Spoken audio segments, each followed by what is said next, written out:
السلام علیکم۔ C TET کے ایک پرانے سوال نامے کے ساتھ میں آپ کے روبرو ہوں اور میں کوشش کر رہا ہوں کہ سی ٹیٹ کا ایک کوشچن بینک تیار ہو جائے تاکہ آپ کو سہولت ہو۔ تو اس میں نے بہت زیادہ محنت نہیں کی ہے، میں نے نشان پہلے ہی لگا دیا ہے تاکہ نہ تو آپ کو پریشانی ہو نہ ہم کو پریشانی ہو۔ تو یہاں پہلے سوال میں دیکھ رہے ہیں، یعنی زبان پہلا پہ پڑھیے۔ ابن مریم ہوا کرے کوئی، میرے دکھ کی دوا کرے کوئی۔ تو اس میں ابن مریم کسے کہتے ہیں؟ تو ابن مریم کہتے ہیں حضرت عیسیٰ علیہ السلام کو۔ 92 نمبر کا کوشچن ہے، اگر کوئی کسی کو برا کہے تو کیا کرنا چاہیے؟ تو جواب ہے سننا نہیں چاہیے۔ 93 کا ہے، شاعر خطا کرنے والے کے ساتھ کیسا سلوک کرنے کے لیے کہہ رہا ہے؟ جواب ہے 3، بخش دینے کو۔ 94 میں ہے، غلط راستے پر چلنے والوں کے ساتھ کیا کرنا چاہیے؟ جواب ہے نمبر 1، اس کو روکنا چاہیے۔ 95 میں ہے، شاعر نے حاجت مندوں کے لیے کیا کرنے کو کہا ہے؟ جواب ہے 3، حاجت پوری کرنے کو۔ 96 میں ہے، حاجت کے معنی کیا ہے؟ تو جواب ہے 2، یعنی ضرورت۔ یہاں پھر ایک دیا ہوا ہے ایک اقتباس، اس کو پڑھ کے آپ کو جواب دینا ہے۔ مولانا محمد علی بچپن ہی سے بہت ہوشیار اور پڑھنے سمجھنے میں بہت تیز تھے۔ تو میں پڑھ کے وقت ضائع نہیں کروں گا، سیدھے سوال پڑھاتا ہوں۔ محمد علی نے ابتدائی تعلیم کہاں حاصل کی؟ جواب ہے نمبر 1، رامپور۔ وہ مزید تعلیم حاصل کرنے کے لیے کون سے ملک گئے؟ تو جواب ہے 2، انگلستان۔ 99 میں ہے، انگلستان سے لوٹنے کے بعد وہ کہاں ملازم ہوئے؟ جواب ہے ریاست بڑودہ، یعنی 2۔ 100 نمبر میں ہے، محمد علی نے ملازمت کیوں چھوڑ دی؟ جواب ہے ملک و قوم کی خدمت کرنے کی وجہ سے۔ 101، محمد علی نے کون سے 2 اخبار نکالے؟ جواب ہے نمبر 2، کامریڈ اور ہمدرد۔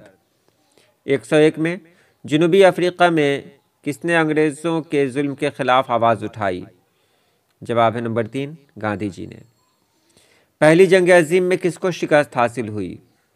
جواب ہے ترکی، نمبر 1۔ اس کے بعد 104 میں ہے، محمد علی نے کون سی تحریک چلائی؟ تو جواب ہے خلافت تحریک۔ 105 میں ہے، شکست کا متضاد کیا ہے؟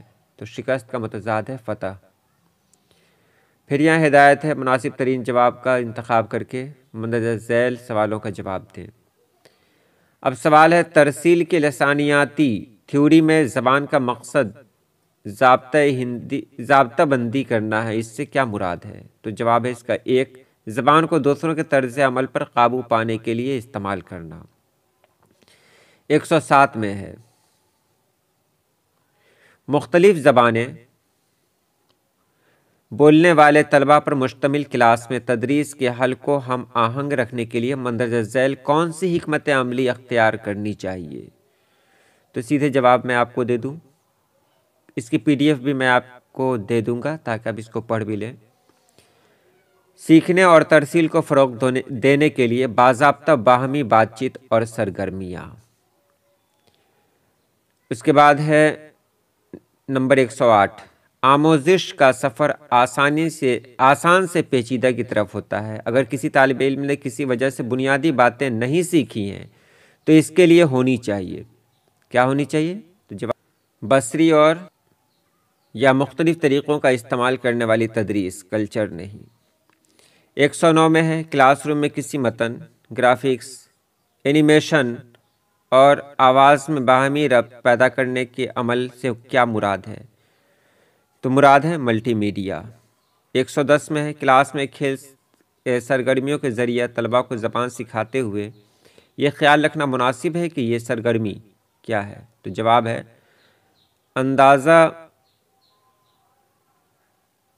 اندازہ کاری اور حصول کے عمل سے مربوط ہو۔ اس کے بعد 111 میں ہے، قواعد پڑھانے کا بنیادی مقصد ہے؟ تو جواب ہے 2، آموزگاروں کی ترسیلی صلاحیت میں اضافہ کرنا۔ اس کے بعد 112 میں ہے، قواعد سکھانے کے موجودہ طریقے میں زور دیا جانا ہے۔ تو جواب ہے مختلف قسم کے جملوں کی ساخت یا زمانوں کی شکلوں پر۔ اب ایک خاص بات میں آپ کو بتا دوں کہ اگر آپ یہ ویڈیو دیکھ رہے ہیں اور آپ کو اس کی PDF چاہیے تو آپ یہاں پر دیے گئے نمبر پہ آپ میسج کریں، واٹس ایپ کریں، یہ PDF آپ کے حوالے کر دیا جائے گا۔ میں یہ نمبر ڈسکرپشن میں نہیں دوں گا۔ اگلا سوال 113 میں، درجہ 4 میں ثانوی زبان پڑھانے کے لیے زبان سے متعلق سوالوں کا انتخاب کرتے ہوئے مندرجہ ذیل کس بات کو ملحوظ رکھنا چاہیے؟ تو جواب ہے 3 مناسبت۔ اس کے بعد ہے 114، زبان سیکھنے کے تعلق سے لغوی نشو و نما سے کیا مراد ہے؟ تو جواب ہے سماجی، ذاتی وغیرہ نوعیت کے الفاظ سیکھنے میں۔ اس کے بعد ہے اسکیننگ کرتے ہوئے کوئی طالب علم کیا کر رہا ہوتا ہے؟ 115 نمبر کا سوال ہے۔ تو جواب ہے اس کا 2، معلومات کو ترتیب دینے کی غرض سے کسی تحریر کو سمجھنے کے لیے پڑھنا۔ اس کے بعد 116 میں ہے، مختلف موضوعات جن میں سے بعض نامانوس ہوں پر بحث و مباحثہ میں حصہ لینے اور مؤثر انداز سے اظہار خیال کرنے کا تعلق ہے، کیا ہے؟ تو یہ زبانی ترسیل سے۔ آموزگاروں کی صلاحیت اور رویے کا اندازہ کرنے کے لیے مؤثر ترین طریقہ کیا ہے؟ تو جواب ہے یونٹ ٹیسٹ، نہیں پورٹ۔ 113 میں ہے، بولنے کو اکثر خلقی صلاحیت کہا جاتا ہے کیونکہ صحت مند انسان عموماً قدرتی طور پر بولنے کی صلاحیت حاصل کر لیتا ہے۔ 119 میں ہے، آپ اسکول کے بارے میں لوگوں کے اظہار خیال کے 5 مختصر اقتباس سنیں گے۔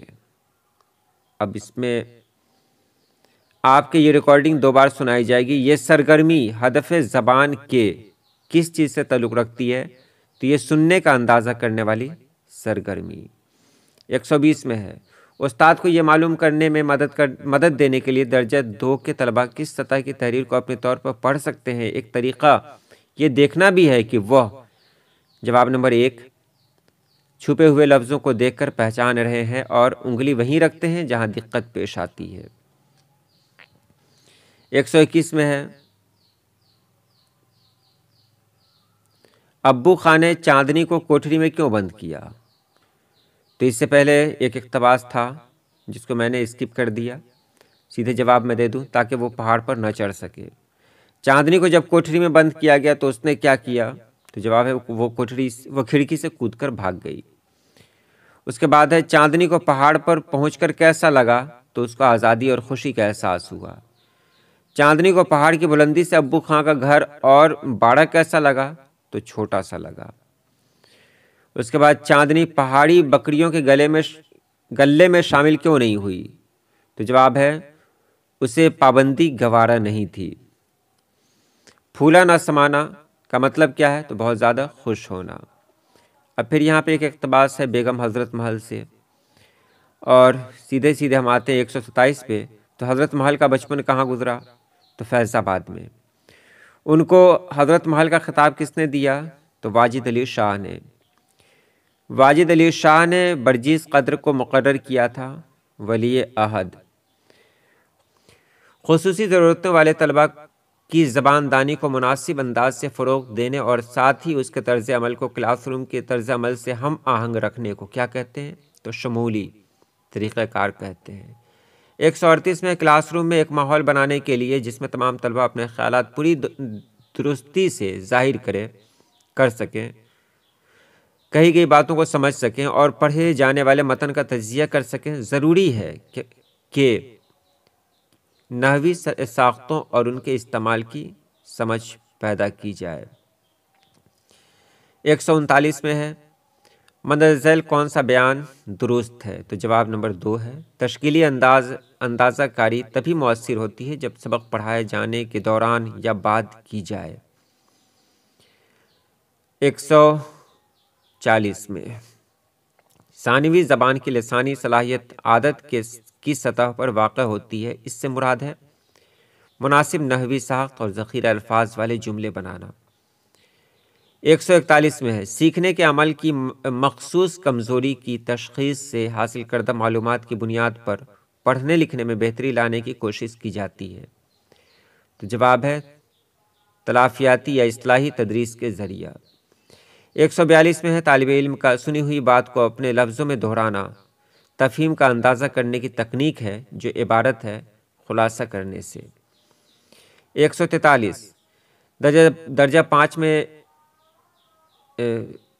لکھنے کی صلاحیت کا اندازہ کرنے کے لیے طالب علم کو چاہیے کہ کسی موضوع پر ایک خاص موقف اختیار کرے اور زبان کا استعمال پڑھنے والے کو متاثر کرنے کے لیے کرے۔ لکھنے کے کام میں توقع کی جاتی ہے کہ لکھنے والا معقول نقطۂ نظر پیش کرے۔ خالی جگہ ہے اس کے بعد۔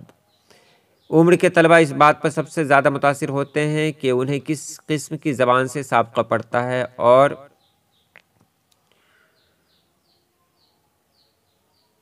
اس کی تعداد اور معنی پر گرفت حاصل کرنے کی کوشش کی جاتی ہے۔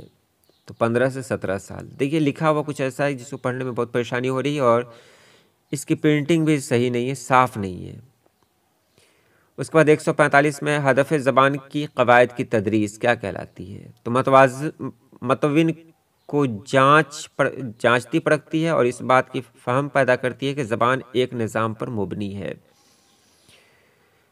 اس کے بعد ہے 106 زبان کی تدریس میں تناظری اور سیاق بند قواعد سے مراد ہے۔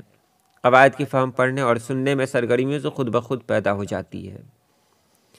ایک استاد اسکرین ریکارڈنگ اور ویڈیو ریکارڈنگ کے ذریعے اپنے لیکچروں کو اپلوڈ کر کے انہیں طلبہ کو ہوم ورک کے طور پر تفویض کرتا ہے۔ اس سے طلبہ خود اپنے طور پر مطالعہ کرنے کی ترغیب حاصل کر سکتے ہیں۔ ذو لسانی تدریس والے کلاس روم میں استاد طلبہ کی زبان اور ہدف زبان دونوں بولتا ہے۔ اور یہ آخری صفحہ ہے 149 میں کس قسم کے سوالات بچوں میں سوچنے کے عمل کو فروغ دیتے ہیں؟ تو جواب ہے ذاتی غور و فکر کو متحرک کرنے والے سوال۔ 150 میں ہے اگر کوئی طالب علم تناؤ میں کسی